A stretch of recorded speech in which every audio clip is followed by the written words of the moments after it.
নমস্কার বন্ধুরা, কেমন আছেন সবাই? আশা করি সবাই ভালো আছেন। তো আজকে আবারও একটি ভিডিও নিয়ে হাজির হলাম। দেখুন, আমাদের আজকে জাল টানা প্রায় শেষ, এখন মাছ কাটার পালা। দেখি কী কী মাছ পাওয়া যায় আজকে আবারও। গ্রামের সকল পুকুরে এরকম করেই মাছ ধরা হয়। পুকুরের ও মাথা থেকে জাল ফেলে এ মাথায় নিয়ে আসা হয়, যখন মাছ এক জায়গায় আসে তখন সেটা ধরা হয়।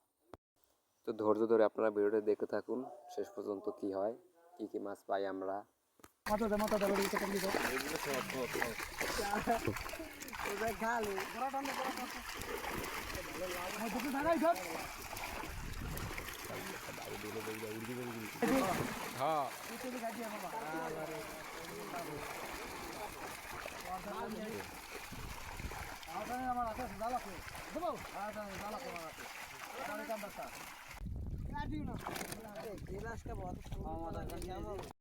তো বন্ধুরা, ভিডিওটা এই পর্যন্তই ছিল।